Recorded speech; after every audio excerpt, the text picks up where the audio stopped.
السلام عليكم ورحمة الله وبركاته. أهلا ومرحبا بكم في فيديو جديد على قناة معلومة مع حليم. نتحدث في فيديو اليوم عن قصة إعدام الحاكم الفاشي موسوليني.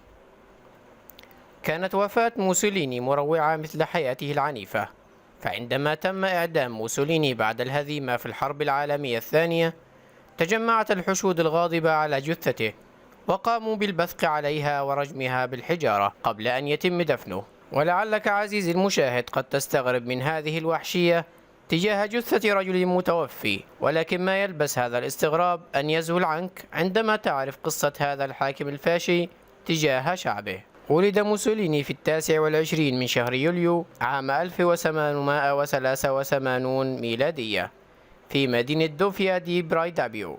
وكان موسوليني في طفولته يمتاز بالذكاء والفضول، ومن العجيب أن موسوليني كان في بداية حياته معلما، لكنه أدرك مبكرا أن هذه ليست مهنته، ولكنه كان قارئا جيدا لكتب الفلاسفة الأوروبيين الكبار مثل كارل ماركس وإيمانويل كونت. وفي عقده العشرين كان يدير سلسلة من الجرائد التي كانت تروج لأفكاره السياسية المتطرفة، وكان يدعو موسوليني إلى العنف والتطرف، وخاصة فيما يتعلق بشؤون العمال والنقابات العمالية.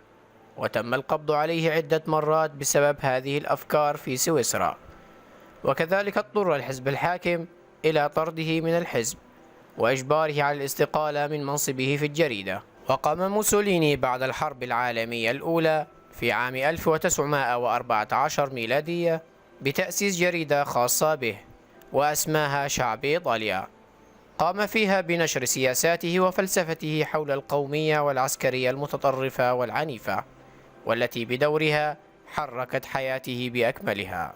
وبعد أن خدم موسوليني كقناص في الجيش خلال الحرب العالمية الأولى، قام بتأسيس حزبه الفاشي في عام 1921 ميلادية، والذي ضم عددا كبير من المؤيدين لفكر موسوليني، وكونوا ميليشيات عسكرية يرتدون الملابس السوداء. وأطلق موسوليني على نفسه الدوتشي، واشتهر موسوليني بخطاباته التي تدعو إلى العنف، مما دفع ميليشيات الحزب إلى إشعال النيران في المباني الحكومية، والذي بدوره أدى إلى سقوط عدد كبير من المعارضين للحزب. وقد دعا موسوليني إلى إضراب العمال في عام 1922 ميلادية والقيام بمسيرة في روما، مما جعل حوالي 30 ألف جندي فاشي إلى دخول العاصمة مطالبين بقيام الثورة، مما اضطر حاكم إيطاليا إلى التخلي عن منصبه لصالح الفاشيين. وفي شهر أكتوبر من نفس العام اضطر الملك فيكتور إيمانويل الثالث آنذاك إلى تعيين موسوليني رئيسا للوزراء، والذي كان أصغر من يشغل هذا المنصب سنا. وازدادت شعبية موسوليني التي ترحب بفكره وسياساته أكثر من أي وقت مضى. وبعد أن سيطر موسوليني على الحكم في إيطاليا، أراد أن يؤكد قوته في الخارج، فقام بالسيطرة على إثيوبيا في عام 1935 ميلادية وأعلنها مستعمرة إيطالية. ويرى بعض المؤرخين أن تلك الخطوة كانت بداية الحرب العالمية الثانية. وفي نفس الوقت، بعد أن غزا هتلر فرنسا، لم يتمكن الدوتشي من المشاهدة فقط، بل أعلن تضامنه مع هتلر وأعلن الحرب على كل أعداء ألمانيا. ومن أجل إرضاء هتلر قام موسوليني بالمشاركة في غزو اليونان وألبانيا، ولكن الدوتشي لم يلتفت إلى أن الشعب الإيطالي يتضور جوعا ويعاني من قلة العمل، مما ساهم في زيادة حركة التمرد ضده. وفي عام 1941 قام الشعب الإيطالي بمحاولة التمرد العسكري ضد الدوتشي، وكاد أن يطيح به لولا تدخل هتلر ومساعدته. وفي عام 1943 ميلادية تدهورت الأحوال الداخلية في إيطاليا، مما دعا الملك إلى إقالة الدوتشي من منصبه كرئيسا للوزراء، حيث قامت جيوش الحلفاء بهزيمة الجيش الإيطالي في شمال إفريقيا وصقلية، وكادوا أن يغزوا إيطاليا نفسها. وقامت القوات الموالية للملك باعتقال موسوليني وسجنه في فندق في جبال أبروتسي، لكن هتلر لم يرضى بسجن حليفه موسوليني، فقام بإرسال قوات الكوماندوز بالطائرات الشراعية، وأطلقوا سراحه ونقلوه إلى ميونخ للتشاور مع هتلر، والذي أقنع موسوليني بإقامة دولة فاشية في شمال إيطاليا، وبذلك احتفظ الدوتشي بمنصبه وحافظ هتلر على حليفه. وبذلك عاد موسوليني إلى السلطة مرة أخرى، واستمر في قمع المعارضة، وقام أعضاء الحزب الفاشي بإحكام القبضة الحديدية على مدن الشمال، فكانوا يقومون بتعذيب أي شخص له آراء مخالفة للحزب، وترحيل أي شخص يحمل اسما غير إيطاليا خارج البلاد.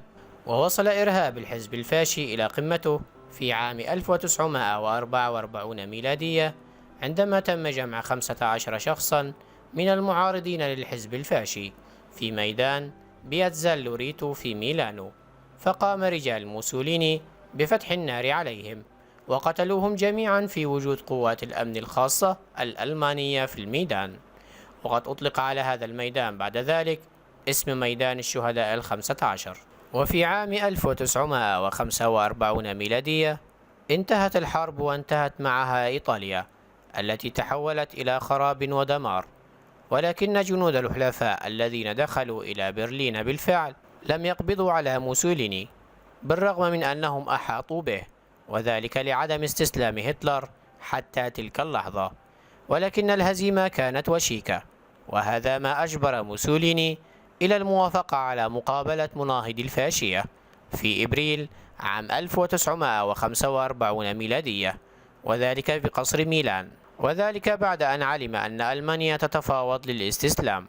وبعد ذلك قرر الدوتشي الفرار بصحبة عشيقته كلارا بياتشي، وفر مع قافلة ألمانية متجها إلى الحدود السويسرية، ظنا منه إمكانية العيش هناك. ومع محاولة الدوتشي التخفي بقيامه بلبس خوذة ومعطف نازي، إلى أنه تم التعرف عليه، وذلك لحبه نشر صوره الدعائية في جميع أنحاء إيطاليا لمدة 25 عاما.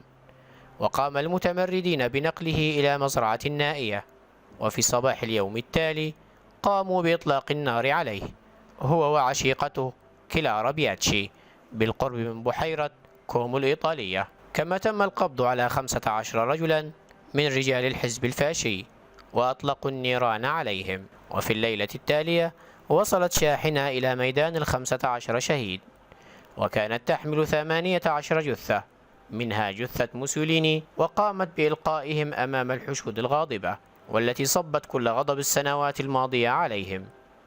وبعد أن وصلت القوات الأمريكية إلى ميلانو، قامت بحمل يثامين موسوليني وعشيقته، والتي استمرت ليوم كامل وسط الحشود، وتم نقلها إلى مشرحة ميلانو، وتم دفنهما بمقبرة غير معلومة.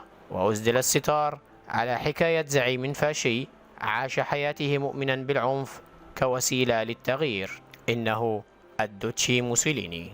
لا تنسوا تضغطوا اشتراك وعلامة الجرس ليصلكم كل جديد.